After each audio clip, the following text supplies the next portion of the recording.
আসসালামু আলাইকুম। আশা করি ভালো আছেন সবাই।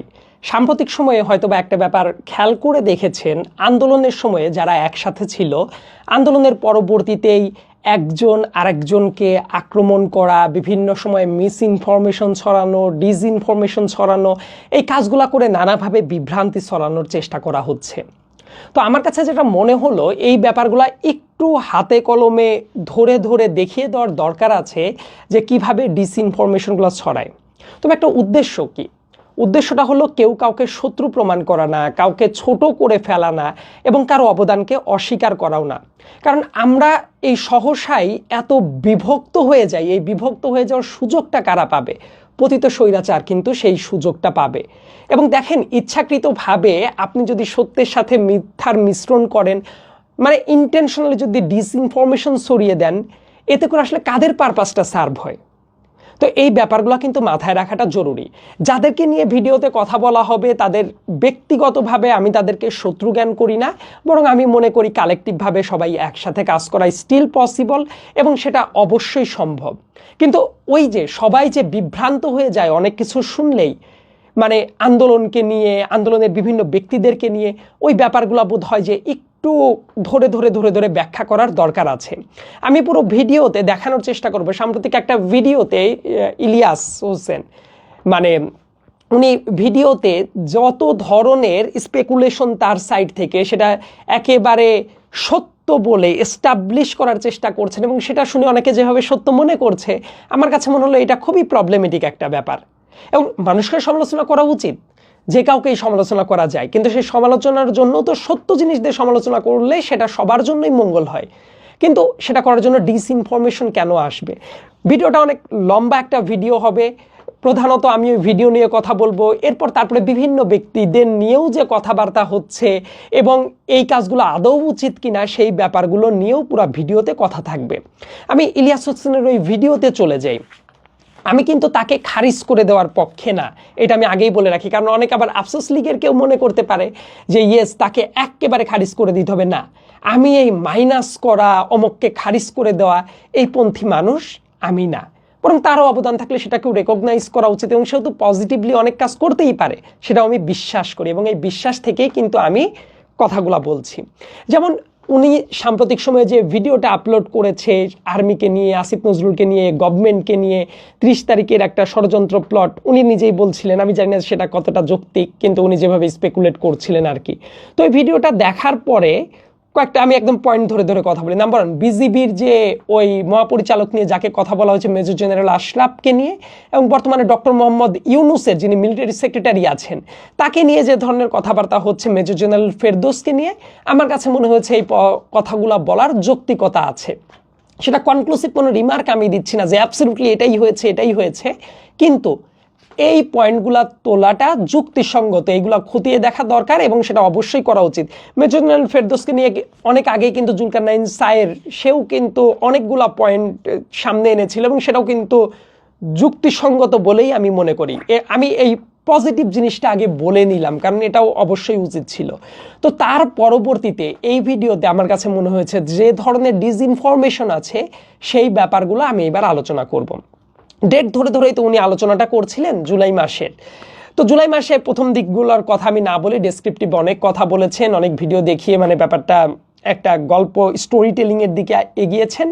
27-28 জুলাই আর্মির কর্মকাণ্ড নিয়ে উনি যখন ভিডিওর ভেতরে আলোচনাটা স্টার্ট করলেন, ভেতরে দেখলাম যে ফুটেজগুলো দেখানো হচ্ছে ওটা 27-28 জুলাইয়ের না, ওটা 5 আগস্টের পরে ছাত্ররা যখন হাইকোর্ট ঘেরাও করতে গিয়েছিল ওই যে বিচারপতিদের পদত্যাগ করানোর জন্য, ওই হাইকোর্ট চত্বরে আর্মি অফিসারদের সাথে ছাত্রদের যে তর্কাতর্কি হচ্ছিল, ওই সময়ের ফুটেজটা দেখানো হয়েছে 27-28 জুলাইয়ের বর্ণনার সময়ে।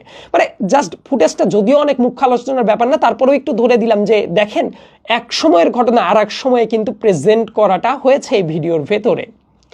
খুবই গুরুত্বপূর্ণ একটা কথা বলি, ওই ইলিয়াসের ভিডিওর মানে আমি তাকে শ্রদ্ধার সাথেই বলছি ইলিয়াস ভাই, কিন্তু তারপরেও যেহেতু পুরো ভিডিওতে আমি ইলিয়াস বলেই আমি সম্বোধন করছি নামের জন্য।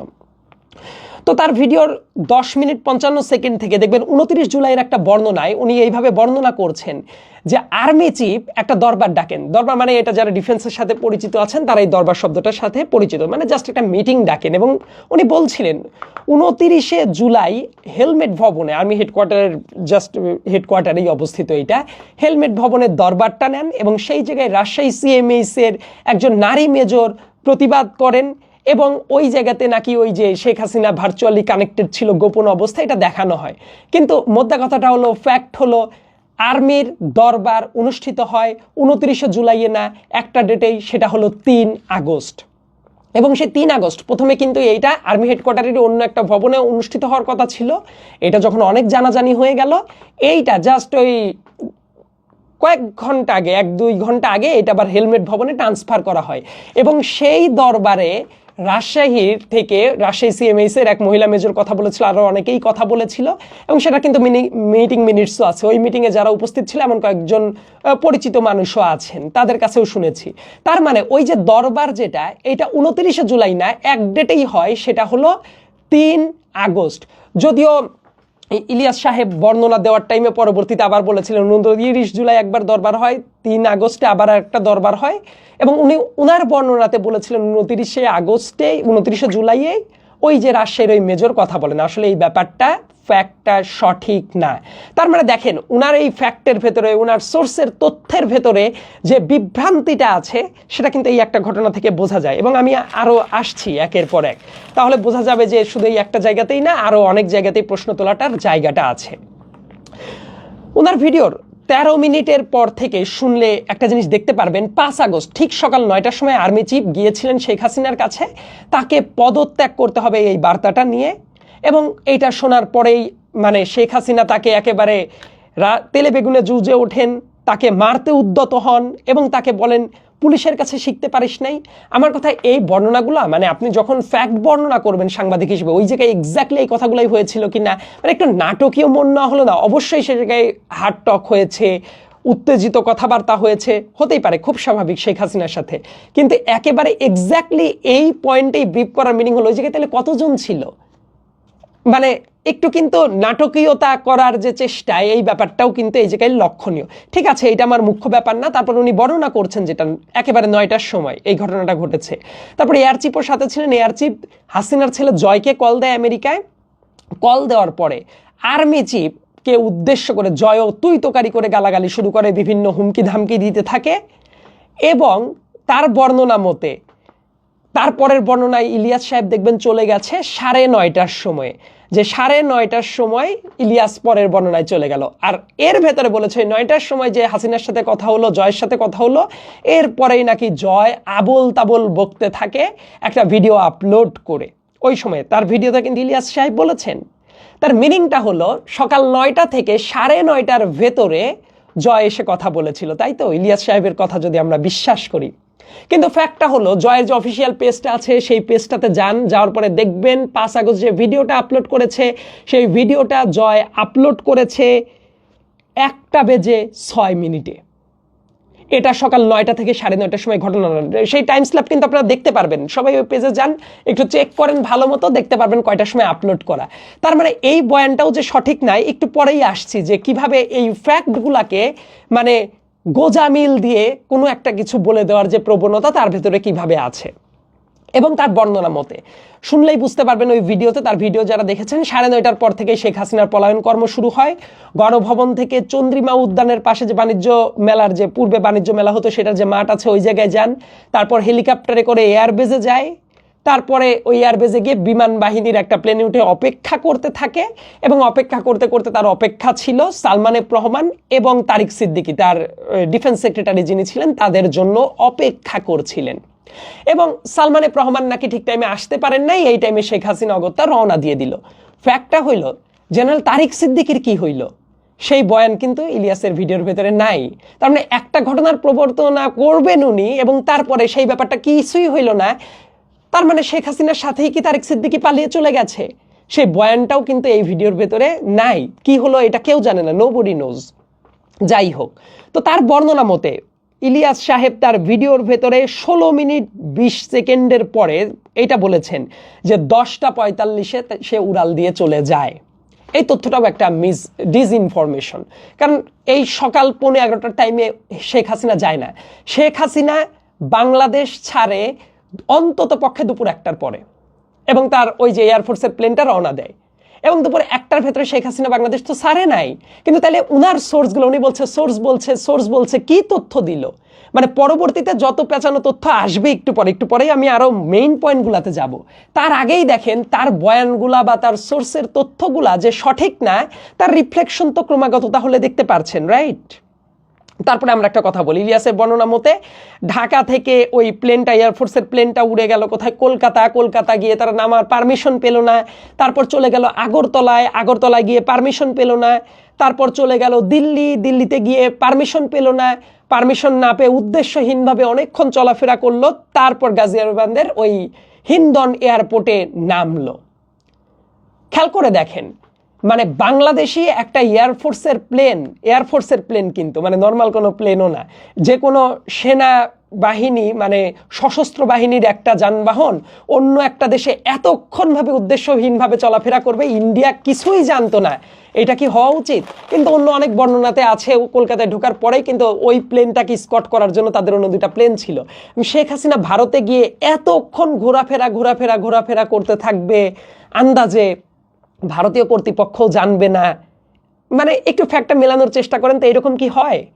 যারা বিভিন্ন সেক্টরে এক্সপার্ট আছেন তারা এই ব্যাপারটা একটু চিন্তা করবেন যে বাংলাদেশের একটা এয়ারফোর্সের প্লেন এতক্ষণ ধরে এক এক জায়গা থেকে এক এক জায়গায় ঘুরছে, ইন্ডিয়ানরা কিছুই জানে না। এটা হওয়া উচিত না। এবং তারপর র্যান্ডমলি অনেকক্ষণ ঘোরার পরে তারপর তাকে ওই হিন্দন বিমানবন্দরে নামার পারমিশন দিল। ব্যাপারটা আমার মনে হয় এরকম হয় নাই, এটা প্ল্যানই ছিল যে কোথা থেকে কোথায় যাবে, নিরাপদে কোন জায়গায় এক্সিটটা দেওয়া যায়, নিরাপদে কোথায় নামতে পারে, এই ব্যাপারটা প্ল্যান ছাড়া সে গেছে, এই ব্যাপারটা হওয়া উচিত না। ইলিয়াসের বর্ণনার সাথে এটা খুব একটা মিল আমি পাই নাই অন্তত পক্ষে।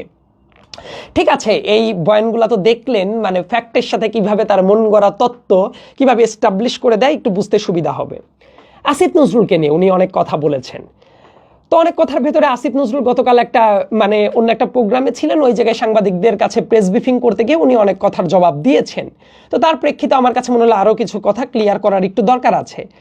আসিফ নজরুলকে নিয়ে সবচেয়ে যে বড় অ্যালিগেশনটা ইলিয়াস তুলেছেন সেটা হলো 3 আগস্ট এবং 4 আগস্ট রাতের বেলায় আসিফ নজরুল নাকি ক্যান্টনমেন্টে ছিলেন, আর্মিদের সাথে কুচক্রে অংশগ্রহণ করেছেন।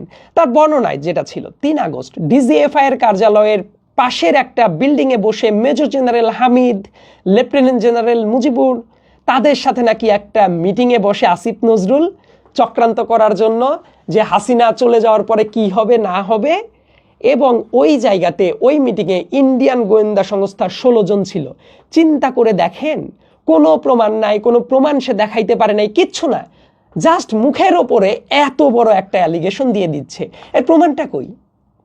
আপনি প্রমাণ না দেখে এত বড় অ্যালিগেশন একটা দিয়ে দিবেন? তারপরে একটা কথা শুনেন যে 3 আগস্ট আসিফ নজরুল কই ছিল? ওই যে শহীদ মিনারে যে প্রোগ্রামটা ছিল, যে জায়গায় একেবারে হাসিনার পতনেরই ঘোষণা চলে আসে, ঠিক ওই মঞ্চে কিন্তু আসিফ নজরুল ছিলেন। এবং 3 আগস্ট রাতের বেলায় আসিফ নজরুল বাড়িতেও থাকতে পারেন নাই, সে কিন্তু টার্গেটেড ছিল, তাকে অ্যারেস্ট করার সন্দেহ ছিল, তাকে নিপীড়ন করার মতো সম্ভাবনা ছিল। এবং আসিফ নজরুল তিনি নিজেই ক্লিয়ার করে দিয়েছেন উনি ওই দিন কোথায় ছিলেন। ওই ফুলার রোডের 19 নম্বর বাসা, ডিইউ এর একজন প্রফেসরের বাসা ছিল মোস্তফা মামুন, তার বাসায় উনি আশ্রয় নিয়েছিলেন, নিজের বাসায় থাকতে পারেন নাই। সো সাংবাদিক ভাইদেরকে বলবো মোস্তফা মামুনকে গিয়ে জিজ্ঞাসা করেন, একেবারে তো ক্লিয়ার কাট বলেই দিয়েছে মোস্তফা মামুন, তার কাছে গিয়ে শুনলেই তো হয়। মানে আসিফ নজরুল কিন্তু ওই মোস্তফা মামুনের বাসায় গিয়ে আশ্রয় নিয়েছিল, এই ব্যাপারটা আমিও জানতাম, কারণ আমার সাথেও তো তার কথাও হতো তখন। কারণ আমরা যারা দেশের ভেতরে থেকে অনেক আগে থেকে টার্গেটেড ছিলাম, তাদের কিন্তু প্রতিনিয়ত মানে টার্গেটেড থাকলে দেশের ভেতরে কি হয় এই ব্যাপারটা আশা করি সবাই জানেন। সেই দুর্বিষহ স্মৃতিগুলো নিয়ে আর কথাবার্তা না বলি। এমনকি ওই টাইমে মাঝে মাঝে খবর আসে তাকে গ্রেপ্তার করা হবে কিনা, তার নাম্বারে তো পাওয়া যেত না। তারপর তার ওয়াইফ যাচ্ছেন শিলা আহমেদ, তার কাছে ফোন দিয়ে জিজ্ঞেস করা হতো, তারপর শিলা আহমেদ বললো যে না, পাশের বাসায় একজন প্রফেসরের বাসায় মোটামুটি আশ্রয় নিতে পেরেছে। মানে এই ঘটনাগুলো কিন্তু ঘটছিল, কিন্তু তাকে বানিয়ে দিল ভারতীয় গোয়েন্দাচরদের সাথে নাকি আলোচনা করছিল। ভারতীয় গোয়েন্দাদের সম্পর্কে একটু পরে আসি। 4 আগস্ট ইলিয়াস তার ভিডিওতে বর্ণনা করেছেন, তার ভিডিওর 19 মিনিট 30 সেকেন্ডের পর থেকে এই বর্ণনাটা আছে, তার যে ভিডিওটা আপলোড করেছেন, যে 4 আগস্ট নাকি সারা রাত আসিফ নজরুল ক্যান্টনমেন্টের ভেতরে ছিলেন এবং ওই জায়গায় বসে সারা রাত উনি আর্মিদের সাথে বসে বসে প্ল্যান করেছেন। কিন্তু ফ্যাক্টটা হলো 4 তারিখ রাতের বেলায় আসিফ নজরুল একটা জুম মিটিংয়ে জয়েন করেন। দেশ এবং দেশের বাইরের বিভিন্ন মানুষ, দেশের বাইরের, তারা একটা জুম মিটিংয়ে ছিল, কানেক্টিং একটা মিটিংয়ের ভেতরে ছিল Asif Nazrul joined over there. সেই কমিউনিটিতে এখনও এক্সিস্ট করে। সেই মিটিংয়ে কি হয়েছে সেটাও সবাই জানে, ওইটা পরে পাবলিশও করা হয়। সো আসিফ নজরুল ক্যান্টনমেন্টের ভেতরে বসে এই আওয়ামী লীগের চোখে তারা দেশ বিরোধী পরিকল্পনা করছিল, তাদের সাথে একসাথে ছিল। মানে এটা বিশ্বাসযোগ্য কোনো কথা? এবং তারপরে ওই মিটিংয়ের পরে আবার কিন্তু ওই মোস্তফা মামুনের বাসাতেই আসিফ নজরুল ছিলেন। এবং 4 তারিখ রাতের বেলায় তো আসলে কেউই মোটামুটি ঘুমানোর কথা না, আমরাও তো আসলে ঘুমাইতে পারি নাই 4 তারিখ রাতের বেলায়। ফজরের আজান দিল, তার কিছুক্ষণ পরে একজন সিনিয়র একজন ভাই আমাকে কল দিল যে আসিফ নজরুলকে অ্যারেস্ট করার মতো কিন্তু একটা সম্ভাবনা আছে। আসিফ নজরুল এবং ঢাকা বিশ্ববিদ্যালয়ে যারা আন্দোলন করেছে বিভিন্ন জায়গায়, কিন্তু কেউ তো কারোর সাথে খোঁজ নেওয়া যাচ্ছে না। তো ওই মুহূর্তে আমার মনে আছে আমি শিলা আহমেদের সাথে যোগাযোগ করি ওই ফজর নামাজের পরে, যাতে করে ততক্ষণ তো 5 তারিখ হয়ে গেছে, যে আসিফ নজরুল স্যার কি সেফ আছে কিনা। তো উনি খোঁজ নিতে জানলেন না, এখন পর্যন্ত সেফ আছে, মোটামুটি সেফ স্টের ভেতরেই আছে এখন পর্যন্ত। তো এই হলো ঘটনা, কিন্তু তাকে বানাই দিলেন পুরা রাত উনি ক্যান্টনমেন্টের ভেতরে ছিলেন। মানে এটা একেবারে মিথ্যা কথা, এবং আমার কাছে মনে হয় এইটাই মিথ্যা কথা বলে আসলে কি লাভটা হয়। যিনি এই ভিডিওটা বানিয়েছেন, আপনিও তো বিভিন্ন ক্ষেত্রে জাতির জন্য কিছু কাজ করেছেন, কন্ট্রিবিউট করেছেন, এই ধরনের ডিসইনফরমেশন কেন ছড়ালেন? এবং তাহলে আপনি প্রুফ করে দেন 4 তারিখে যে উনি সারা রাত ক্যান্টনমেন্টে ছিল, বার্ডেন অফ প্রুফ কিন্তু আপনার ওপরে। এখন আপনি সলিড প্রুফ এনে দেখান যে 4 তারিখ উনি সারা রাত এই জায়গাতে ছিল। এবং আসবো আরও কিছু ব্যাপারে, যে অতীতেও যে এই ধরনের কিছু প্রোপাগান্ডা আপনি ক্যাম্পেইন করেছেন, সেটারও কিন্তু কিছু একেবারে মানে আনডিনায়েবল কিছু প্রুফ আছে, সেই জায়গাতে আমি একটু পরে আসব। তারপরে আবার একটা ব্যাপার, আপনার ভিডিওর 19 মিনিটে আপনি একটা ব্যাপার পোস্ট করে বলছেন যে ক্যান্টনমেন্টে থেকে উনি 4 তারিখ 2টা পোস্ট করেন, একটা 4 তারিখ রাতের বেলায় আর্মিকে অ্যাড্রেস করে, এবং এই কারণে বলছেন যে আর্মির সাথে এটাও ছিল ষড়যন্ত্রের অংশ। আসিফ নজরুল ওই স্ট্যাটাসটা যেটা দিয়েছিলেন 4 তারিখ রাতের বেলায়, যে patriotic BD army, Bangladesh army, please save the children, students and people of Bangladesh from armed murderers, Bangladesh is crying today, please please. So এইটাকে উনি চক্রান্ত বানালেন, যে আর্মির সাথে বসে যেহেতু উনি প্ল্যান করেছেন, এখানে আর্মির ইমেজ বিল্ডিং করছিলেন। তো বাংলাদেশ আর্মি কি ওই টাইমে পুরাটাই প্যাট্রিয়টিজম কারো ভেতরেই ছিল না? জুনিয়র অফিসার যারা ছিল তারা 20 তারিখের পরেই একটা চিঠি লিখেছিল, মনে আছে? জুলকারনাইন স্যার সে চিঠিটা পোস্টও করেছিল, এবং জুনিয়র অফিসাররা এই আন্দোলনে ব্যাপকভাবে সহায়তা করেছে। তারা জনগণের বিরুদ্ধে অবস্থান নিতে চায় নাই, অ্যান্ড প্রবাবলি তারা যে চায় নাই, তাদের যে আকাঙ্ক্ষা ছিল জনগণের পক্ষে থাকা, দ্যাটস ওয়াই আর্মিও শেষ পর্যন্ত জনগণের ইন্টেনশনটা বুঝতে পেরে হাসিনার পক্ষে আর কাজ করে নাই। তাহলে অবস্থা অনেক অন্যরকম হতে পারতো। তাই আহ্বান জানানোটা কি ষড়যন্ত্রের কাজ হয়? আর্মি, যারা আর্মি আছে, আপনাদের বিভিন্ন পরিচিত মানুষজন আর্মিতে সার্ভিসে আছে, তাদের কাছে একটু জিজ্ঞাসা করেন, অডিয়েন্স যারা, তাদের কাছে বলছি, যে মানুষের আকাঙ্ক্ষাটা তখন কি ছিল? এই অ্যাড্রেস করাটা কি ভুল? আমাদের পিনাকি ভট্টাচার্য দাদা, উনিও তো 4 তারিখে একটা পোস্ট করেছেন যে আর্মির ভেতরে কেউ কেউ খারাপ কাজ করছে, কিন্তু একটা অংশ আছে তারা পজিটিভভাবে চিন্তা ভাবনা করছে। আরও অনেক আগের থেকেই অনেকে, আমরাও স্ট্যাটাস দিচ্ছিলাম অনেক আগের থেকে, যে বাংলাদেশ আর্মি জনগণের বুকে গুলি চালানো উচিত না। আমরাও বিভিন্নভাবে আপিল করেছি যে দেশপ্রেম মানে হলো এই টাইমে জনগণের পাশে দাঁড়ানো। এইটা কি ওই ষড়যন্ত্রের অংশ? এটা খুবই একেবারেই হাস্যকর একটা কথা হয়ে গেল। ওই ভিডিওর 19 মিনিটে এই কথাটা বলা ছিল। তারপরে আরেকটা ব্যাপার, ইলিয়াস হোসেন আরেকটা যেটা বলছিলেন, সো 5 আগস্টে আসিফ নজরুল সকালবেলার দিকে যে একটা পোস্ট দেন, দুপুরের দিকের দিকে, ওই যে কেউ খবরদার হিন্দুদের এলাকা বা মন্দিরে আক্রমণ করবেন না, কোনো কিছু করবেন না, এইটাকে উনি ষড়যন্ত্র হিসেবে দেখছেন। উনি তাহলে জানলেন কিভাবে আক্রমণ করা হয়? এটা তো হাসিনার বহু পুরাতন মডেল। মানে এই টাইপ একটা অন্তিম মুহূর্তে এসে সে যদি সংখ্যালঘুদের পর আক্রমণ করে ঘর বাড়ি জ্বালিয়ে দিত, তারপর একেবারে ছাত্রদের পর যদি ক্র্যাকডাউন চালাতে থাকতো ছাত্র জনতার পর, যে এই যে হিন্দুদের পর নিপীড়ন চালাচ্ছে, মৌলবাদ দিয়ে ধসে যাচ্ছে, এই মডেল তো তার বহু পুরাতন। সো এইভাবে সচেতন করাটা কি ষড়যন্ত্রের অংশ, নাকি একটা ষড়যন্ত্র যাতে না হয় তার জন্য প্রিকশনারি মেজার? এই কথাগুলো কি শুধু আসিফ নজরুল বলেছে? অনেকেই বলে নাই যে এই শেখ হাসিনা কিন্তু বিপদে পড়ে গেছে, এখন কিন্তু সংখ্যালঘুর উপর আক্রমণ করবে, পুরাতন মডেলে হাঁটার চেষ্টা করবে। সো এই ব্যাপারগুলোকে ষড়যন্ত্রের অংশ বানানো একেবারেই হাস্যকর একটা কথা হয়ে গেছে। এবং এই ব্যাপারটা আমার কাছে মনে হয় খুবই ইন্টেনশনালি তাকে পিঞ্চ করার কাজটা হয়েছে। ইলিয়াস হোসেন তার ভিডিওর ভেতরে আর একটা কথা বলেছে। তার ভিডিওর ভেতরে 20 মিনিট 15 সেকেন্ডের পর থেকে আসিফ নজরুলের একটা ভিডিও উনি আপলোড করেন। ওই ভিডিওর ভেতরে আসিফ নজরুলের ওই কাট ভিডিওটা দেয় এবং দেওয়ার পরে বলে আসিফ নজরুল নাকি অগ্রিমভাবেই জানে যে বিশাল সুখবর আসছে, মানে হাসিনা পালিয়ে যাওয়ার খবরটা উনি অগ্রিমভাবেই জেনে গেছে এবং অনেক আগেই উনি পোস্ট করে দিয়েছে। এই কথাটাও একেবারেই মিথ্যা কথা।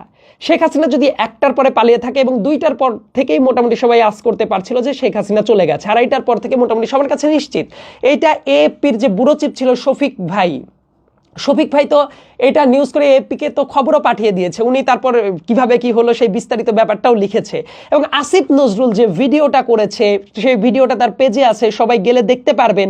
ওই ভিডিওটা পোস্ট করা হয় বিকেল 3টা 23 মিনিটে। বাংলাদেশের যারা যারা আছেন চিন্তা করেন তো, 3টা 23 মিনিটে আপনারা জানতেন না যে শেখ হাসিনা নাই? ততক্ষণে তো ঢাকার রাস্তায় বিজয় মিছিল আরও আগের থেকে শুরু হয়ে গেছে। তাহলে 3টা 23-এর সময় আসিফ নজরুল বলছে ক্যান্টনমেন্টে মিটিং হচ্ছে। ওই মিটিংয়ে তো শুধু আসিফ নজরুল ছিল না, প্রত্যেকটা পলিটিশিয়ান দলের যারা ছিল, রাজনৈতিক দলের সবাই ছিল। এবং তারপরে জাস্ট ইমিডিয়েটলি ঠান্ডা করার জন্য বলছে যে একটা সুখবর আসছে, একটু পরে জানানো হবে। এটা তাহলে অগ্রিমূলে বিজয়ের খবর কিভাবে জেনে গেল? ততক্ষণে তো এটা ওপেন সিক্রেট, সবাই জানে। মানে ওই টাইমিংটা খুব গুরুত্বপূর্ণ। আসিফ নজরুলের ভিডিওটা আসে 3টা 23 মিনিটে।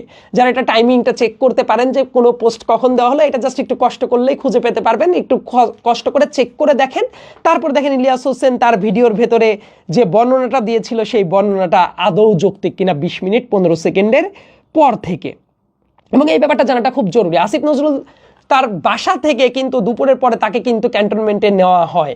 কিভাবে নেওয়া হয় সেই বর্ণনা কিন্তু সে কয়েকটা ভিডিওতে আগেও বিভিন্ন জায়গায় কথা বলেছে। এবং তাকে যখন তুলে নেওয়া হয় তাকে আর্মি বারবার করে বলছিল সমস্যা নাই, চলেন আলোচনা হবে 5 আগস্টে, এবং সেটা দুপুরে। তখন কিন্তু শিলা আহমেদ ভয় পেয়ে ওই ছবি তুলে রেখেছিল, ওই গাড়ির নাম্বার প্লেট সহ। শিলা আহমেদ বারবার করে মানে যেতে বাধা দিচ্ছিল। এই ব্যাপারগুলো তো স্যার আগেও বলেছে আসিফ নজরুল, এবং আমরাও জানি এই ব্যাপারগুলো। কিন্তু বলা হচ্ছে তিনি 4 তারিখ পুরো রাত ক্যান্টনমেন্টে ছিলেন, সকালবেলা উনি ক্যান্টনমেন্টেই ছিলেন। তাইলে উনি যে গেলেন ধানমন্ডি 27 নম্বর রোড দিয়ে গেছেন, এমনকি ছাত্র জনতা উনাকে কিন্তু নিয়ে সেলিব্রেটও করেছে। অবশ্যই কেউ না কেউ জানেন সেই ঘটনাটা। ওই 27 নম্বরে 32 নম্বরের ওই সামনে দিয়ে যখন গেছে, তাহলে উনাকে নিয়ে সেলিব্রেট যারা করলো, তাহলে ইলিয়াস হোসেনের বর্ণনা মতো ওই টাইমে তো আসিফ নজরুল নন এক্সিস্টেন্ট থাকার কথা ছিল, কারণ আগে থেকে 4 তারিখ থেকেই তো উনি ক্যান্টনমেন্টে। তাহলে রাস্তা দিয়ে কিভাবে গেল?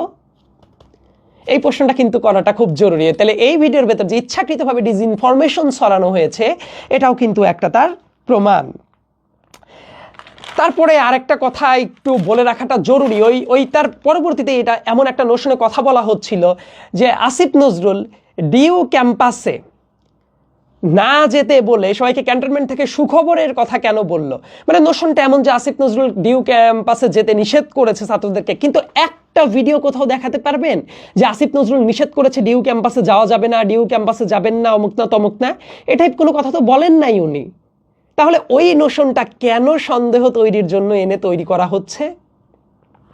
আরেকটা জায়গায় একটু নিয়ে যাওয়াটা জরুরি যে আসিফ নজরুলের ওই যে 22 মিনিটের সময়ে, ওই ভিডিওর 22 মিনিটের টাইমে আরেকটা বড় ডিসইনফরমেশন ছড়ানো হয়েছে।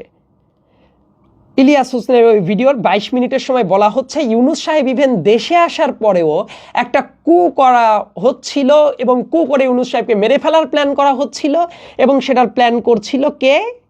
ওই যে লেফটেন্যান্ট জেনারেল মুজিবুর, তারপর মেজর জেনারেল হামিদ। এটা কিন্তু 8 আগস্টের ঘটনা। ওই 22 মিনিটের ভিডিও, 22 মিনিটের সময় ইলিয়াস হোসেন বলছে তার ভিডিওর ভেতরে, এবং বলছে এইটা তারপর ফরেন একটা গোয়েন্দা এজেন্সির মাধ্যমে খবর পেয়ে নস্যাৎ হয়ে যায়, ইউনূস সাহেব জানতে পারেন। এবং ওই টাইমে যে ফুটেজটা দেখানো হয়েছে, দেখবেন কিছু বিদেশিদের একটা ছবি দেখানো হয়েছে, ওই ফুটেজটার সাথে কোন ফরেন এজেন্সি, তার সামঞ্জস্যটা কোথায়? তার মানে কোনো একটা বিদেশিদের ছবি দেখিয়ে এই ব্যাপারটা এস্টাবলিশ করে দেওয়ার চেষ্টা করা হয়েছে না, মানে মানুষকে বিভ্রান্ত করে দেওয়ার জন্য। একই সাথে বলছি যে কুর কথাটা বলা হলো এবং তারপরেই একটা ডিসিশন বলা হচ্ছে এবং তারপরেই 6টা বড় বড় পোস্টিং রদবদল হয়। তার ভেতরে কে ছিল? ওই হামিদ, তারপর হলো এই লেফটেন্যান্ট জেনারেল মুজিবুর, তাদেরকে নাকি 8 তারিখে ওই চক্রান্ত কুর চক্রান্ত ফাঁস হয়ে যাওয়ার পরে তারপর তাদেরকে আর্মি চিফ সরিয়ে দেয়। কিন্তু ফ্যাক্টটা টেকেন ইট অ্যাজ গ্যারান্টিড, 6 তারিখেই তাদেরকে 6 জনকে সরিয়ে দেওয়া হয়। ওই জিয়াউল যে আছে কুখ্যাত মানে খুনি টাইপ মানুষ, জিয়াউলকে তো চাকরি থেকে সরিয়ে দেওয়া হলো। মুজিবুরকে ঢাকার বাইরে, ও তো কিউএমজি ছিল, কোয়ার্টার মাস্টার জেনারেল ছিল, তাকে ওই জায়গা থেকে সরিয়ে ঢাকার বাইরে একটা জায়গায় পোস্টিং দিয়ে দেওয়া হলো এবং 6 জনের কিন্তু রদবদল করা হয় 6 তারিখে, নট 8 আগস্টে। তাহলে এই যে একটা গোজামিলের তথ্য ইলিয়াস সাহেব আপনি কেন দিলেন? যাদেরকে 6 তারিখে সরিয়ে দেওয়া হচ্ছে, আপনি 8 তারিখে একটা কুর বয়ান নিয়ে আসলেন, ইউনূস সাহেবকে মারার বয়ান নিয়ে আসলেন, ভুয়া একটা ছবি দিয়ে আপনি প্রমাণ করলেন বিদেশি এজেন্সির কথা নিয়ে আসলেন, তাদেরকে 8 তারিখের পরে তাদেরকে ট্রান্সফার করলেন। এই ব্যাপারটা আপনি একটু প্রমাণ করবেন যে তাদেরকে 6 তারিখেই তো তাদেরকে ঢাকার বাইরে পাঠিয়ে দেওয়া হচ্ছে, রদবদল করে ফেলা হয়েছে ওই 6 জন অফিসারকে, আপনি যাদের বয়ান দিয়েছেন যে 8 তারিখে কুর পরিকল্পনার পরে সরানো হয়েছে। এটা তাহলে ডিসইনফরমেশন সরানো হলো না এবং সবাইকে বিভ্রান্ত করা হলো না? আর তারপরের আলোচনা যেটা, ওই যে ভারত নিয়ন্ত্রিত আসিফ নজরুল, তাকে নাকি 12 বছর ধরে ভারত তৈরি করেছে এই পারপাসটা সার্ভ করার জন্য। এটা কতটা ন্যাক্কারজনক কথা তার একটু পরে আমি আসি। তার আগে বলি, ওই আর্মি ক্যান্টনমেন্টের মিটিংয়ে প্রত্যেকটা রাজনৈতিক দলই ছিল এবং তারপরে যখন মিটিং হয় ওই জায়গায় কিন্তু রাজবন্দীদের মুক্তির যে ব্যাপার, খালেদা জিয়ার মুক্তির ব্যাপার আসিফ নজরুল প্রথম বলেছিল। এটা কিন্তু আসিফ নজরুল পাবলিক ফোরামে কয়েক দফা বলেছে, বিএনপির জায়গা থেকেও এটা তারা অস্বীকার করে নাই। খালেদা জিয়ার মুক্তির ব্যাপার কিন্তু আসিফ নজরুল সাহেব বলেছে। এমনকি আক্তার হোসেন, আমাদের ঢাকা বিশ্ববিদ্যালয় বহু আগে থেকে আন্দোলনের পুরোধা ব্যক্তিত্ব একজন, সেই আক্তার হোসেনও কিন্তু আটক ছিল। আক্তার হোসেনের মুক্তির জন্য আসিফ নজরুল সাহেব কথা বলেছেন। মানে রাজবন্দীদের মুক্তির ব্যাপারে কিন্তু আসিফ নজরুল সরব ছিলেন ওই মুহূর্তেও। এবং যা ডিসিশন নেওয়া হয়েছে প্রত্যেকটা রাজনৈতিক দলে ছিল, সব দোষ আসিফ নজরুলের। মানে যা দোষ সব আসিফ নজরুলের পর চাপিয়ে দেওয়া হচ্ছে। আসিফ নজরুল এইটা করে নাই, আর্মি ক্যান্টনমেন্টে গিয়ে সব আসিফ নজরুল কন্ট্রোল করেছে, বিপ্লবী সরকার হইতে দেয় নাই, শপথ নিতে দেয় নাই, সব আসিফ নজরুলের দোষ। বিপ্লবী সরকার করার দরকার ছিল কি ছিল না, ওই জায়গাতেও একটু পরে আমি আসছি। আসিফ নজরুলকে যেভাবে বলা হচ্ছিল যে উনি ভারতীয় পারপাস সার্ভ করছেন, বিগত 12 বছর ধরে ভারত তাকে তৈরি করেছে। বাংলাদেশে যারা ছিলেন, বাংলাদেশে যারা কথা বলেছেন এই স্বৈরাচারের বিরুদ্ধে, কতজন মানুষ বাংলাদেশে বসে থেকে কথা বলেছেন? এখন অনেকে ভুলে যেতে পারে, কারণ এখন তো অনেকেই কথা বলতে পারে, কিন্তু বাংলাদেশে বসে ক্রমাগত ভারতীয় আধিপত্যবাদের বিরুদ্ধে যে কয়জন মানুষ কথা বলেছে তাদের ভেতরে আসিফ নজরুল একজন। যারা সত্য বলেন, সত্য শুনেন, তারা এই ব্যাপারটা অস্বীকার করতে পারবেন? মিডিয়াতে ভোটচোর রেজিমের বিরুদ্ধে কথা বলার মতো কয়জন মানুষ ছিল? এখন তো অনেক মানুষ কথা বলে। দেশের ভেতরে বসে থেকে কতজন মানুষ প্রতিবাদ করার মানুষ ছিল? আসিফ নজরুল 2000 লাস্টের 10-12 বছর থেকে ইন্ডিয়ান এম্বাসির কোনো দাওয়াত পায় না, এটা কি জানেন? এবং উনি তো ভারতের একেবারে স্বীকৃত বিরোধী মানুষ, একেবারে স্বীকৃত বিরোধী মানুষ। এবং ভারত বিরোধিতার জন্য ওনার বহু বদনাম আছে, বহু টক শোতে ভারতীয় ন্যারেটিভের বিরুদ্ধে কত ফাইট করেছেন উনি। সীমান্তে হত্যা নিয়ে কত টক শো উনি করেছেন, একটু আর্কাইভে যান, ইউটিউবের খুঁজে পাবেন। আর ওনাকে বলা হচ্ছে যে উনি ভারতীয় চর। এই ব্যাপারটা করে কি হয় জানেন? যারা যারা সত্যি সত্যি এরকম পারপাস সার্ভ করতো তাদেরকে দায় মুক্তি দিয়ে, যারা যারা আন্দোলনের রাস্তায় ছিল তাদেরকে আপনি ভারতীয় চর বানিয়ে দিচ্ছেন। মানে এটা আসলে খুবই বাজে একটা ব্যাপার। এমনকি শহীদ মিনারে ওই সিপি গ্যাং ছিল না, শাহবাগীদের টাইমে যারা চেতনা ব্যবসা করতো, তারা 7 থেকে 8 জনের দেখবেন ছবি টানিয়ে একদম ক্রস চিহ্ন করে বাংলাদেশ থেকে বয়কটের ডাক দিয়েছিল। তাদের ভেতরে আসিফ নজরুল একজন ছিলেন। আসিফ নজরুল ছিলেন ওইটার ভেতরে। এবং যারা ওই টাইমে কথা বলতেন, খুবই অল্প মানুষ কথা বলতেন। পিয়াস করিম সাহেবের কথা আপনাদের মনে রাখার কথা, মনির হায়দার, পিয়াস করিম, আসিফ নজরুল, তুহিন মালিক, এরা ছাড়া কয়জন কথা বলতো তখন? আর ওই সময় থেকে যারা ওই 11, 12, 13 সাল থেকে যারা কথা বলছে, আপনারা তাদেরকে বানিয়ে দিচ্ছেন ভারতীয় এজেন্ট, ভারতীয় চর। ভারত 12 বছর ধরে তৈরি করেছে। এইভাবে ট্যাগ দেওয়ার কালচার যে কত বাজে, এবং এরা কিন্তু ডিরেক্ট এই আন্দোলনের পার্ট ছিল। তার মানে তাদেরকে ভিলেন ক্যারেক্টার দিয়ে দিলে লাভটা আসলে কাদের হচ্ছে? এই প্রশ্নটা আমার মনে হয় যে দেশের সবারই বোঝা উচিত যে এই টাইপ প্রশ্ন করলে লাভটা কাদের হয়। আবরার ফাহাদ ইস্যুটার কথা নিশ্চয়ই মনে আছে। আবরার ফাহাদ ইস্যুর পরে দেখবেন ঢাকা বিশ্ববিদ্যালয়ে কয়জন টিচার আন্দোলনে প্যাট্রোনাইজ করেছিল, আসিফ নজরুল তার ভিতরে একজন ছিলেন। এমনকি আক্তার ভাই ওই যে 8 স্তম্ভ নির্মাণ করার ক্ষেত্রে যখন পদক্ষেপ নিলে তারপরে কত নিপীড়ন হয়েছে আবরার ফাহাদের পক্ষে যখন ক্যাম্পেইনগুলো গড়ে তুলেছে। আসিফ নজরুল ওই টাইমে আবরার ফাহাদের জন্য এই ধরনের ক্যাম্পেইন করার জন্য আক্তার ভাই তো বিভিন্ন মানুষের কাছে তার প্রোগ্রাম করতে কিছু টাকা দরকার, আসিফ নজরুল কিন্তু টাকা দেওয়াও মানুষ। আক্তার ভাইয়ের কাছে জিজ্ঞেস করেন আক্তার হোসেন, ঢাকা বিশ্ববিদ্যালয়ে যারা আছেন আক্তার হোসেনকে চিনেন না, এমন মানুষ নিশ্চয়ই থাকা উচিত না। তার কাছে গিয়ে জিজ্ঞেস করেন যে আবরার ফাহাদের ওই প্রোগ্রামে উনি টাকা দিয়েছেন কিনা। তার মিনিংটা হইল ভারত বিদ্বেষী জায়গায় মানে ভারতীয় আধিপত্যবাদের বিরুদ্ধে উনি সবসময় সরব ছিলেন, আর ওনাকে বানিয়ে দিচ্ছেন ভারতীয় এজেন্ট, ভারতীয় গোয়েন্দা সংস্থার এজেন্ট। মানে কি নির্মম বাজে কথা যে 3 তারিখে ক্যান্টনমেন্টে বসছে, ভারতীয় গুপ্তচররা ছিল 16 জন, তার ভেতরে যে উনি মানে ঘুটুক বাঁকায় আসছেন। যাই হোক, এই রোজার মাসের ভেতরেও ঢাকা বিশ্ববিদ্যালয়ে যারা আছেন তাদের জানার কথা, কোরআন তেলাওয়াতের প্রোগ্রাম করার জন্য, মসজিদে দাওয়াত দেওয়ার জন্য ঢাকা বিশ্ববিদ্যালয়ের ছাত্রদেরকে শিবির সাজিয়ে একেবারে পিটিয়ে কি নির্মম অত্যাচার চালিয়েছিল ছাত্রলীগ। তারপরে ঢাকা বিশ্ববিদ্যালয়ের ওই ছাত্ররা, নিপীড়িত ছাত্ররা মানববন্ধন করে, ওই প্রোগ্রামে ঢাকা বিশ্ববিদ্যালয়ে একজন টিচার গিয়ে দাঁড়িয়েছিল তাদের পেছনে, দ্যাট ইজ আসিফ নজরুল। মানে শিবির ট্যাগ দিলে অন্য সব টিচাররা ভয়ে দৌড়াতো, আসিফ নজরুল কিন্তু ভয়েস হিসেবে দাঁড়িয়ে যেত। আমরাও তো ক্যাম্পাসে যখন ছিলাম 7 বছরে যত অন্যায় অবিচার হয়েছে, ছাত্ররা যারা ঢাকা বিশ্ববিদ্যালয়ে ছিলেন বিভিন্ন আন্দোলন নিপীড়নের ভেতরে ছিলেন, একটু চিন্তা করে বলেন তো যে আসিফ নজরুল সাথে ছিল না সব সময়? এবং আরো কয়েকজন টিচার, খুবই অল্প কয়েকজন টিচার ছিল, আর অধিকাংশ টিচার কি তোষামোদি করে বেড়াতো না? আর আসিফ নজরুলকে বানিয়ে ফেলছেন ভারতীয় চর। কোরআন তেলাওয়াতের প্রোগ্রামে দাঁড়ানোর পরে অন্য কোন টিচার, ওই ল ডিপার্টমেন্টের সামনে প্রোগ্রামটা হয়েছিল, আসে নাই, আসিফ নজরুল ওয়াজ দেয়ার। এই তথ্যটা একটু ভেটিং করায় নিন সবার কাছ থেকে, তাহলে বুঝতে পারবেন। এমনকি 2021 সালে উনার অফিস কিন্তু তালা দিয়ে আক্রমণ করা হয়, উনার পর আক্রমণ করে ছাত্রলীগ। কারণ কি, ওই যে আফগানিস্তানে যখন পতন ঘটে তারপর বলছিল বাংলাদেশে পতন হইলে কিভাবে যাইতে পারবে না হাসিনারা, অমুক তমুক এই টাইপ কথা বলেছিল। ছাত্রলীগ উনাকে নিয়ে মিছিল করেছিল, উনার অফিস, চেয়ারম্যানের অফিস তালা বন্ধ করে উনাকে আসতে দেওয়া হবে না এই ক্যাম্পেইন করেছিল। সারাটা জীবন তাদের নিপীড়নের শিকার ছিল, আর তাকে বানিয়ে দিচ্ছেন এজেন্ট, তাকে বানিয়ে দিচ্ছেন অমুক তমুক। এইসব কথা শুনলে আসলে খুবই হাস্যকর লাগে। যে জাস্ট চিন্তা করেন, এই আন্দোলনের আগেও কয়জন মানুষ কথা বলেছিল? ঢাকা বিশ্ববিদ্যালয়ে ছাত্রদের আন্দোলনে কয়জন টিচার নেমেছিল? ও থানায়, শাহবাগ থানা থেকে ছাত্র সারিয়ে আনা অল্প কয়েকজন টিচার কিন্তু সেই জায়গায় গিয়েছিল। আসিফ নজরুল ওয়াজ দেয়ার। সমন্বয়ক যাদেরকে আটকে রাখা হয়েছিল ডিবি অফিসে, তাদেরকে ছাড়ানোর জন্য যে টিমটা গিয়েছিল, তাদের ভিতরে লিডিং ফেসও কিন্তু আসিফ নজরুল ছিল। এটা সমন্বয়কদের কাছে জিজ্ঞেস করেন, ওই টাইমে মিডিয়ায় যারা ইন্টারভিউ দিয়েছিল তাদের কাছে জিজ্ঞাসা করেন। আসলে এই জিনিসগুলো ভুলে গিয়ে যদি ভিডিওর ভেতরে একটা প্রোপাগান্ডা ছড়িয়ে কাউকে ক্যারেক্টার অ্যাসাসিনেশন করা যায়, সেটা বোধহয় অনেকে পছন্দ করে, এবং এই ফ্যাক্টটা চেক না করে যা খুশি তাই বলে দেওয়া যায়। কারণ এখন তো অনেকেই স্বাধীনভাবে অনেক কথা বলতে পারে। তো আমার মনে হয় যে এই ব্যাপারগুলো একটু চিন্তা ভাবনা করে বলাটা বোধহয় যে ভালো। আর তা না হলে এটা মনে হয় নেহাত একটা অবিচার হয়ে যায়। বরং আসিফ নজরুলের জেনুইন সমালোচনা করার জায়গা আছে, অনেকগুলো স্টেপ নিয়ে এই 5 আগস্টের পরে উনি চেয়ারে বসার পরে জেনুইন কিছু সমালোচনা অবশ্যই করা উচিত। এটা আমিও মনে করি। আমিও কিন্তু ওনার একেবারে সামনাসামনি হওয়ার পরে কয়েকটা জায়গায় প্রশ্ন করেছি যে স্যার এই জায়গা আমার কাছে মনে হচ্ছে ঠিক হচ্ছে না, এটা এইভাবে করা উচিত ছিল, এইভাবে করা যায়। কিন্তু সেটা না করে মিথ্যা তথ্য দিয়ে কাউকে তো আসলে ভিলেন বানালে লাভটা কি হয় আমার বোধগম্য না। ডিউয়ের কতজন রাস্তায় নেমে, এবং একটা জিনিস খেয়াল করে দেখেন, যারা রাস্তায় নেমে আন্দোলন করেছে তাদেরকে যদি, এবং এই আন্দোলনের ভেতরে যারা ছিল তাদেরকে যদি একে একে এইভাবে ক্যারেক্টার অ্যাসাসিনেশন করা হয়, ভিলেন বানিয়ে দেওয়া হয়, লাভটা কাদের হয়? দেখবেন এই কাজ কিন্তু শুরু হয়েছে।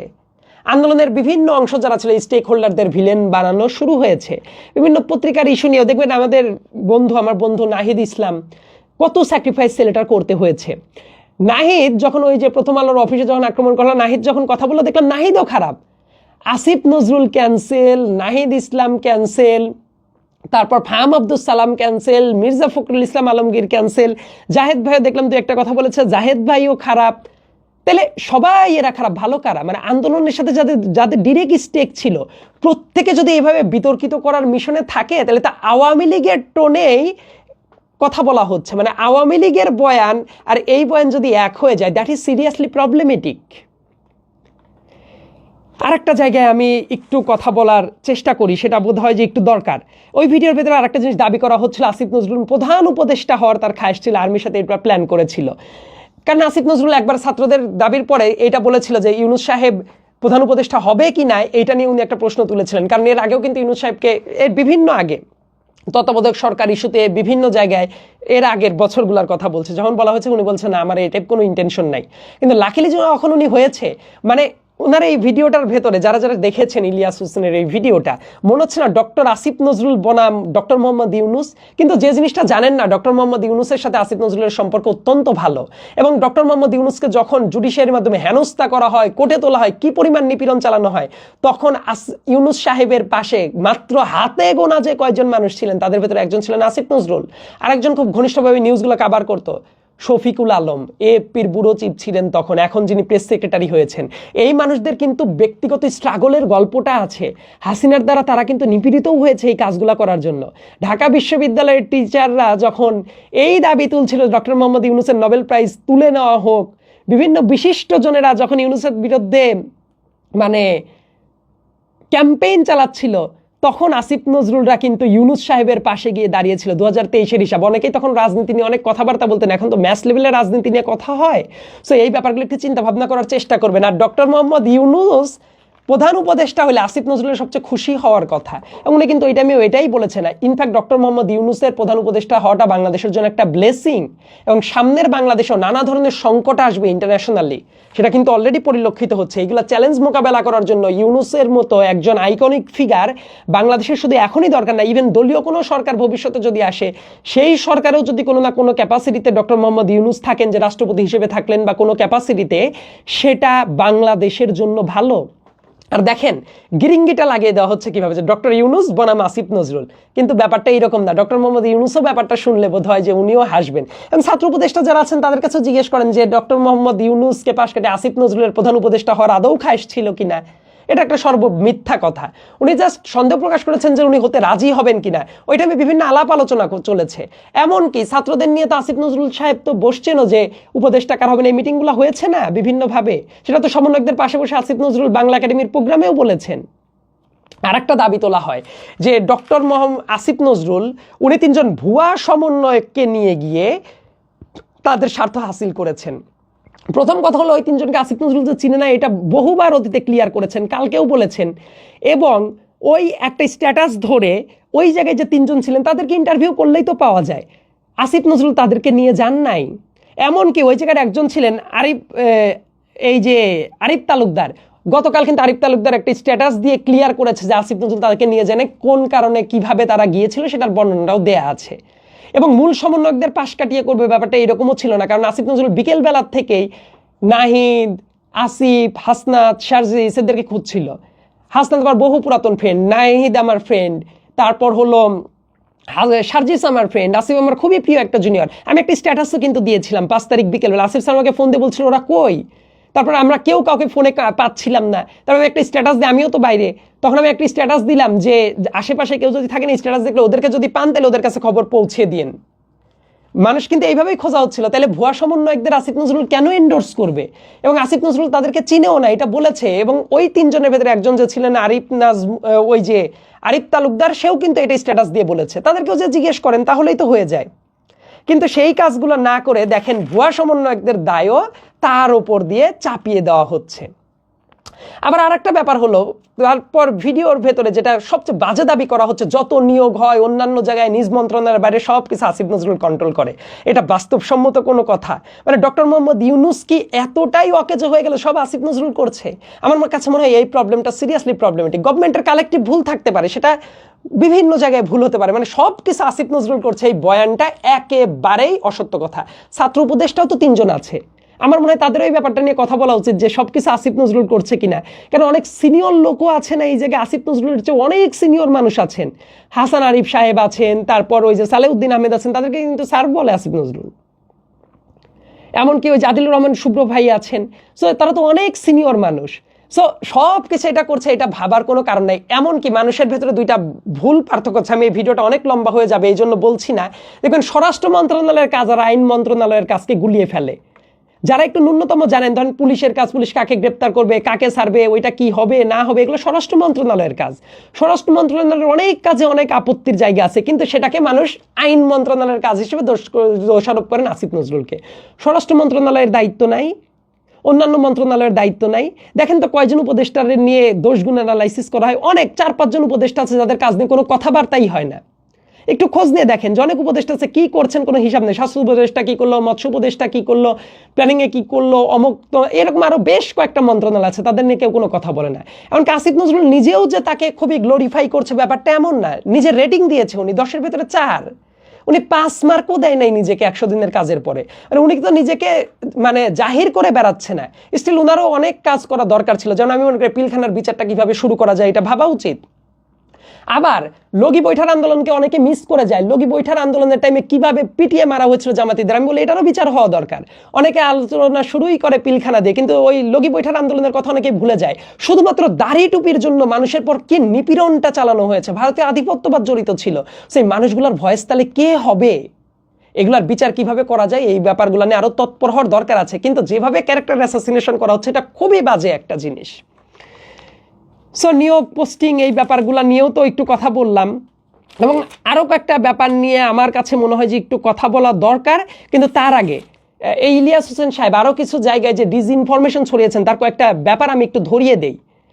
2020 সালে ওসি প্রদীপ যে ছিল, ওই মেজর সিনহা মারা যাওয়ার পর ওসি প্রদীপের ওয়াইফের পাসপোর্টটাকে নিয়ে একটা ভিডিও বানিয়েছিল, এবং সেই ভিডিওর ভেতরে খুবই বাজেভাবে বাংলাদেশি পাসপোর্টের উপর ভারতীয় ভিসার একটা স্টিকার ছিল, সেই স্টিকারকে টার্গেট করে বলেছিল সে ভারতীয় নাগরিক, ভারতীয় পাসপোর্ট তারপর আছে। এবং এটা নিয়ে কিন্তু ফ্যাক্ট চেকিং হয়েছিল তখন, বুম ফ্যাক্ট চেকিং করতো তখন, এবং করার পরে ভিডিওটা কিন্তু সরিয়ে নেওয়া হয়। সেটার জন্য অ্যাপোলজি ইলিয়াস হোসেন কোথাও দিয়েছে বলে আমি জানি না।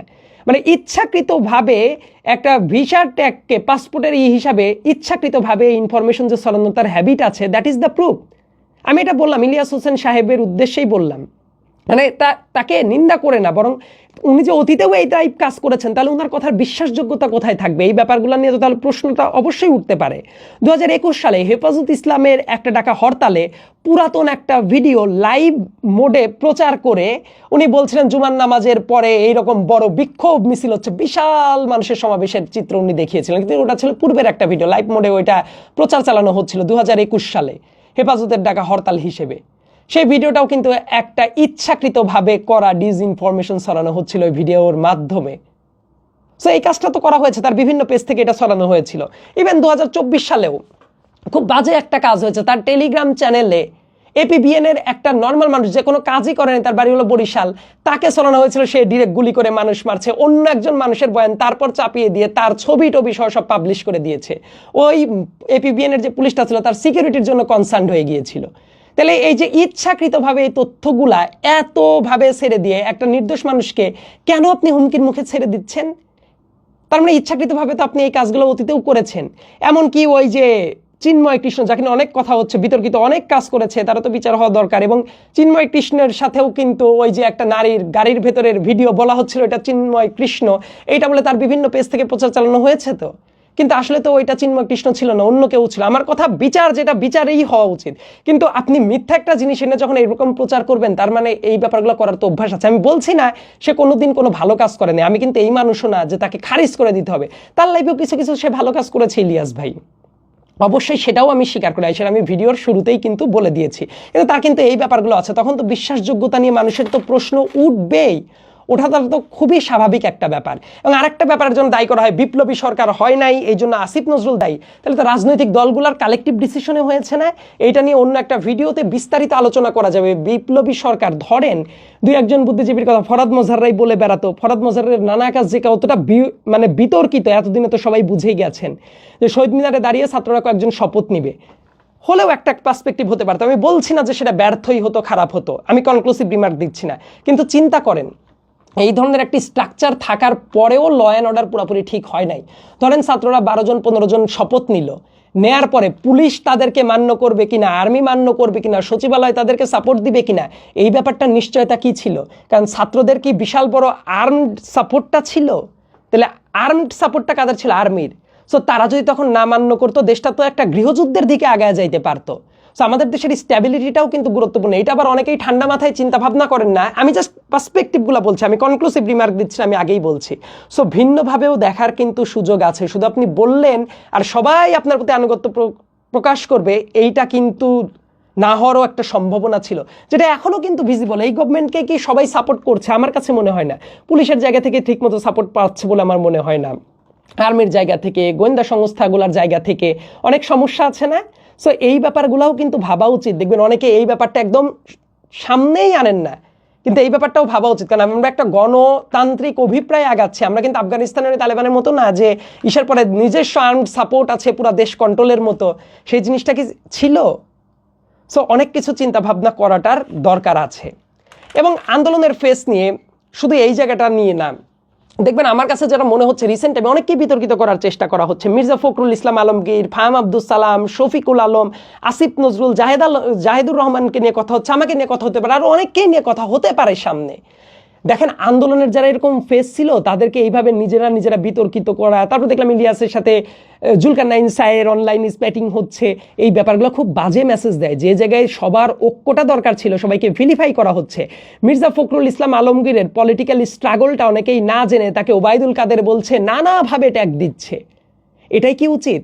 এই দেশের এই যে হাসিনা পতনের যে ব্যাপারটা, এটা এই এক মাসেই হয় নাই, আগেও একটা লম্বা স্ট্রাগল ছিল, পলিটিক্যাল দলের অনেক স্যাক্রিফাইস ছিল, বিএনপির অনেক স্যাক্রিফাইস আছে, জামাতের অনেক স্যাক্রিফাইস আছে।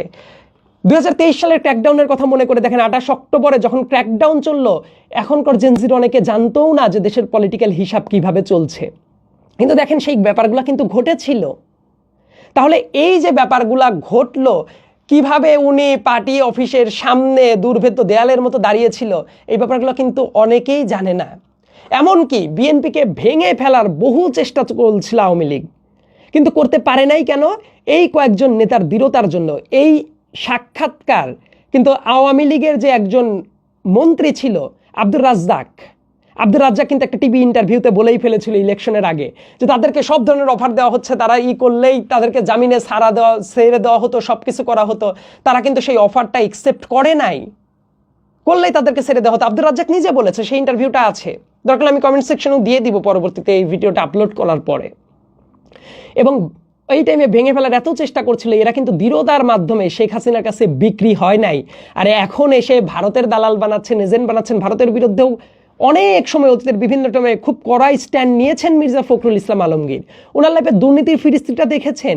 এই যে এতগুলো বছর বিরোধী দলীয় ফেস হিসেবে যারা একেবারে সলিড স্ট্যান্ড নিয়ে দাঁড়িয়েছিল, মির্জা ফখরুল ইসলাম আলমগীর সেই জায়গায় ছিল। আপনার পলিটিক্যালি একমত হওয়ার দরকার নাই, কেউ ইভেন বিএনপিকেও যদি না দেখতে পারে, না দেখারও কারণ থাকতে পারে, কিন্তু মির্জা ফখরুল ইসলাম আলমগীরের এই স্ট্রাগলটাকে কেউ যদি অস্বীকার করেন, এটা খুবই অন্যায্য একটা কাজ হয়ে যায়। একটা পোস্ট কালকে থেকে বিভিন্ন জায়গায় ভাইরাল হয়েছে, মির্জা ফখরুল ইসলাম আলমগীর 24শে আগস্ট যখন সিঙ্গাপুরে গিয়েছিল তখন নাকি ভারতের পররাষ্ট্র মন্ত্রীর সাথে বৈঠক হয়েছে। এটা একটা সর্বমিথ্যা কথা। একটু খেয়াল করে দেখবেন, ওই আগস্ট মাসে 24 তারিখে ওই টাইমে কিন্তু ব্রিক্সের সম্মেলন চলছিল সাউথ আফ্রিকাতে, এবং ওই জায়গায় পররাষ্ট্রমন্ত্রী এস জয়শঙ্কর ওই জায়গাতে ছিলেন, এবং উনি অক্টোবরের দিকে সিঙ্গাপুরে আসেন। তাহলে এই যে বানানো একটা কথা সামনে নিয়ে আসা হলো এবং সেটা মানুষ ধুমায়া শেয়ার করছে, তাকেও ভারতীয় চর বানিয়ে ফেলেছে। মানে সবাই ভারতীয় চর। ভারতীয় চর হলে তো আওয়ামী লীগের এতদিনের রেজিমেই তো ভেঙে ফেলতে পারতো দলটা, সেটা কি ভেঙে ফেলতে পেরেছে হাসিনা? এবং এই নিপীড়নের গল্পটা কিন্তু অনেকেই ভুলে যায়, কি পরিমাণ পলিটিক্যাল স্ট্রাগল, পলিটিক্যাল নিপীড়নগুলো চলেছে। ফাহাম আব্দুল সালামকেও বলা হচ্ছে ভারতীয় চর। অনেকে নাই দেখতে পারেন, ফাহাম আব্দুল সালামের একটা স্ট্যাটাস পছন্দ নাই হইতে পারে, সবাই তো, আমাকেও অনেকে পছন্দ হয় না, আমার একটা জিনিস পছন্দ হবে না, আবার যাকে আমি একজনকে পছন্দ করি তারও একটা জিনিস আমার পছন্দ হবে না, কিন্তু ভারতীয় দালাল অমকে একদম স্ট্রেট ফরওয়ার্ড বলা হচ্ছে। আন্দোলনের টাইমে অনেক ন্যারেটিভ এবং অনেকগুলো বছর ধরে এই টাইপ ইন্ডিয়ান হেজিমনির বিরুদ্ধে সবচেয়ে বড় যেগুলো অনলাইনে ভয়েস ছিল, তার ভিতরে একজন ফাহাম আব্দুল সালামও। সো তাকেও কিন্তু ভিলিফাই করে দেওয়ার চেষ্টাটা করা হচ্ছে। শফিকুল আলম তার পলিটিক্যাল স্ট্রাগল সে কতভাবে বাংলাদেশের নিউজ কাভার করার চেষ্টা করেছে 22 সাল, 23 সাল এবং আরও অনেক আগের থেকে, 2014 সালের পর থেকেই শাহবাগী ন্যারেটিভ যেভাবে তৈরি হচ্ছিল সেটার বিরুদ্ধে উনি দাঁড়িয়েছেন। আজ তাকেও দালাল বানিয়ে দিচ্ছেন। মানে দিন শেষে দেখা যাবে যে সবাই দালাল, তাহলে পক্ষের কারা? আর সবাইকেই একে একে যদি মাইনাস করা হয়, তাহলে দেশের পক্ষে কাজ করার জন্য মোটিভেশনটা কে পাবে? কারণ সবাইকেই তো ভিলেন বানিয়ে দেওয়ার রাস্তায় কেউ না কেউ নেমেছে ইন্টেনশনালি। এটা কিন্তু সবার জন্যই ক্ষতিকর একটা জায়গা।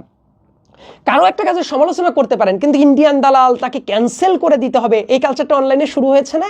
এটা যে কতটা মারাত্মক বাজে জিনিস, এই ব্যাপারটা বোধহয় অনেকেই এখনো অনুধাবন করতে পারছেন না, এবং সেটা খুব কুইক বোধহয় যে করাটা দরকার ছিল। এবং একটা ব্যাপার খেয়াল করে দেখেন, ইন্ডিয়ার একটা পত্রিকায় আমি দেখলাম বয়ানটা ছাপা হচ্ছে যে ইন্ডিয়া বলছে এই সংখ্যালঘুর উপর নিপীড়ন হচ্ছে এবং ল অ্যাডভাইসর বাংলাদেশের উনি ইন্ডিয়াকে দ্বিমুখী চরিত্র বন্ধ করতে বলেছেন।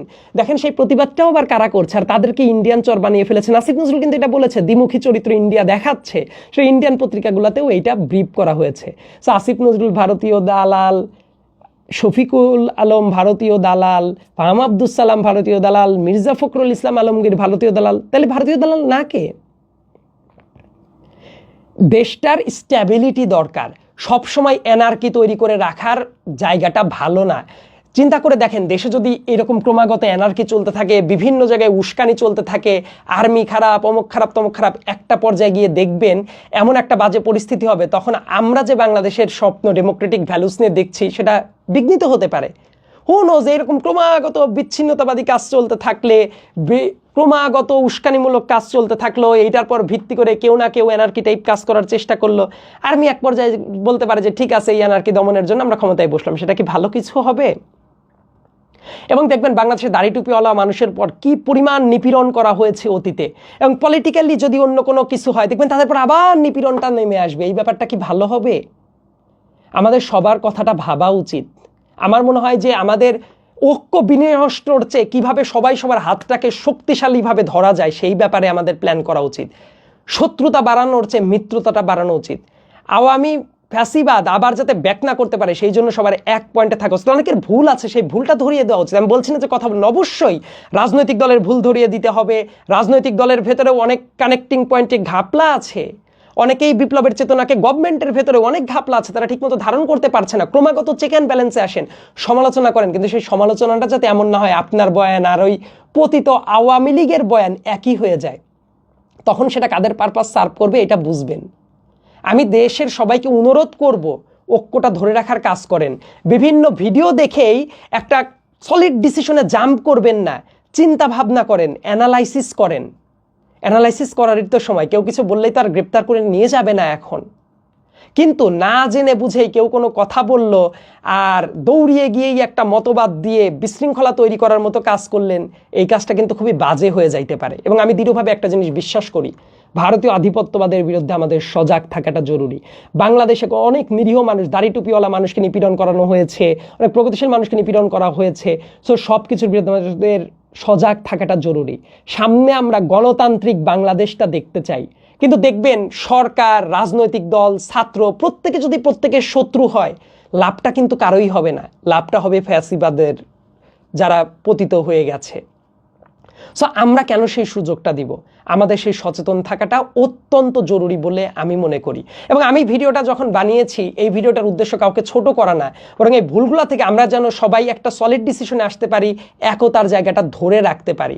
এবং একটা ভিডিও করলে কেউ আমার শত্রু হয়ে যাবে আমি এটাও ভাবি না, কারণ সবার আগে দেশকে আমাদের ওন করাটা অনেক গুরুত্বপূর্ণ। এবং আন্দোলনের পরে মাথা ঠান্ডা রেখে স্ট্র্যাটেজিক ওয়েতে কাজ করাটা বোধ হয় আমাদের জন্য সবচেয়ে বেশি গুরুত্বপূর্ণ। কাজেই কোনো কিছু শুনলেই কেউ হাইপার হয়ে যাওয়ার দরকার নাই, চিন্তা ভাবনা করেন। এবং এখন আমাদের মনে হয় স্ট্যাবিলিটির দিকে মন দেওয়াটা অনেক বেশি জরুরি। এই দেশটা সবার, আমাদের, সবাই মিলে চলেন ওন করি, সব আধিপত্যবাদ ভেঙে চুরে বাংলাদেশ হিসেবে, প্রো বাংলাদেশি হিসেবে আমাদের স্ট্যান্ডটাকে জারি রাখি। ইনকিলাব জিন্দাবাদ। আসসালামু আলাইকুম।